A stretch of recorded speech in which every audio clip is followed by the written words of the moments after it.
going to talk about Canadian culture. So there's a lot of really kind of fun aspects to their culture that we're going to get into. We'll start with the arts and literature, and then we'll get into like the sports and entertainment and that of them. So, all right, lots to talk about. So here we go. So the arts have flourished since World War II. So their government has put a lot of money into the arts since then. They've advertised art and art events in various publications. And they've even opened art schools and colleges. So early on, Canadian art really kind of followed the traditions of the Europeans in the 19th century. So they were still controlled by Britain in the 19th century, and they don't really gain their independence until like the late 1800s. But they painted landscapes and scenes of Native American peoples, basically things that they saw. And then in the 30s, Canadian painting started to become more individualized. So, for example, Emily Carr painted pictures of totem poles. David Milne painted landscapes. So this is a Milne painting right here. And then abstract painters Jean-Paul Riopelle, Harold Town, and Michael Snow painted different things. So this right here is a Harold Town. Canadian sculpture has been mostly done by the Inuits, so sculpture has been enriched by the walrus ivory and the soapstone carvings by the Inuit artists. And those are going to show like your daily Inuit activities and kind of gives you an insight as to the daily lives of the Inuits and kind of what they go through on a day-to-day basis. So, all right, here we go. Moving on to literature. So, literature is often divided into French and English language literature because they actually have two official languages in Canada. They have English and French because they were controlled by the British. But before that, they were controlled by the French. Okay. So, they have people who are natural to both languages. So, their literature reflects their perspective on nature, frontier life, and their position in the world. And some of their more well-known authors would be like Michael Ondaatje, who wrote The English Patient.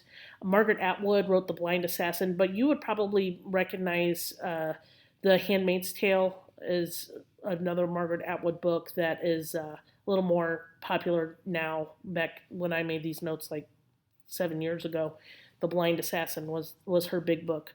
And then Jan Martel wrote The Life of Pi, so that's another one that you would probably be familiar with.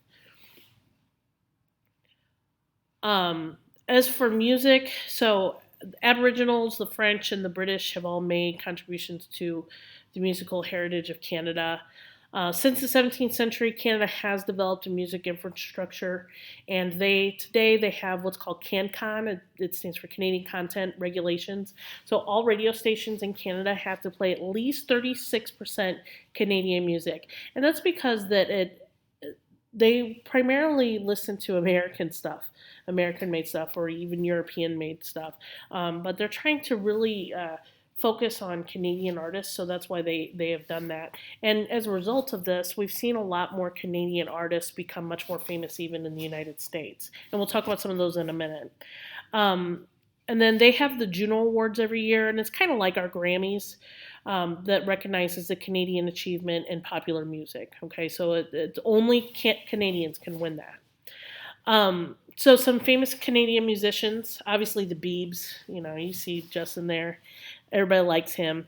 But Shania Twain, okay, Justin Bieber, Sarah McLachlan, she's the one that sings those sad dog commercials. Michael Bublé, Alanis Morissette, Celine Dion, Avril Lavigne, and everybody's favorite, Drake. All right, film and television. So their film industry has been dominated by Hollywood as well. But a lot of Hollywood movies are actually made in Canada, and particularly Vancouver. So, for example, the Twilight movies, they were made primarily in Vancouver. And I want you to write this in the margins of your notes. Vancouver is nicknamed Hollywood North, okay, because so many films are made there. But Canadian producers have been successful in sci-fi. That's kind of an area that they've really excelled at. So, for example, like the X-Files, Stargate SG-1, Battlestar Galactica, Dwight Schrute's favorite, and Smallville. Those are all Canadian-made shows or movies. And television, this has also obviously been dominated by the U.S. So they have some channels that are U.S. channels, but are specific to Canada. So like Discovery Channel Canada, MTV Canada, BBC, which obviously is British, BBC Canada. The Canadians do have what they call the CBC, and this is basically their version of the BBC, but it's Canadian made shows instead of like British made shows. So they have a lot of channels that are similar to ours. So famous comedian actor or Canadian actors: Alex Trebek, who's the host of Jeopardy; Brendan Fraser; Dan Aykroyd. There's Dan Aykroyd, who's a Ghostbuster; Donald Sutherland; Jim Carrey, he's Canadian; Mike Myers; Ryan Reynolds; and William Shatner are all Canadians. Sports. So Canadian sports culture is very unique.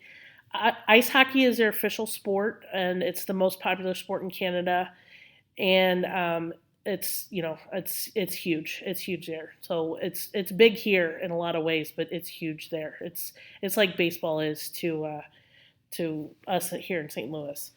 But lacrosse is a sport that many Canadians play as well, and it's kind of similar to hockey, incidentally, but it's played obviously on a field, and it's got the same object is to score more goals than the other team. This now lacrosse originated from the Aboriginals, and that is something obviously they still play and is played even around here. They have their own football league, so Canadian football is a little bit different from American football, but it goes along the same lines.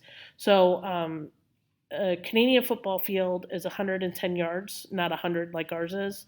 They have 12 players, not 11. They have 3 downs, not 4.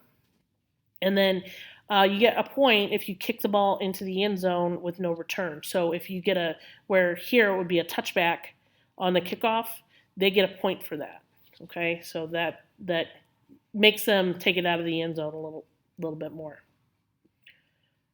Other popular sports: auto racing is very popular. Curling is a huge sport in Canada. So this is curling here. It's when they get the stone down and try to hit a target. Skiing, snowboarding, they're very big in the winter games. Golf is huge. MMA is probably becoming like the most popular. It's like the biggest, becoming the biggest in regards to popularity. Okay, I just thought these were kind of funny memes, and so I put these on here. So this is the biggest right in Canadian history. Seems accurate. Canadian Border Patrol watching for illegal Americans. Civil War in Canada, because obviously the thing is, the joke is they're all really nice. So they don't fight each other, they just, shoot water guns at each other. The most Canadian picture ever taken. So Tim Hortons is a major donut shop in Canada. If you haven't heard of Tim Hortons, they do have good donuts. There used to be one over in Shiloh, but it's not there anymore. Not sure if the money smells like maple syrup or everything in Canada just smells like maple syrup. So maple syrup, obviously being a very large export of Canada, and Canadians love maple syrup. Canadian graffiti. It's pretty funny. Canada's Navy. So this guy turned a kayak into a battleship, and that's Canada's Navy now. And brief history of Canada. This will determine if I live here or not, be as drastic as possible. So the dinosaurs, and then boom, Tim Hortons. That one was funny. So, all right, that's it. That's all I got for you guys today. Don't forget to do your homework. So that's 10 test questions. Make sure you answer your questions, okay? 10 test questions.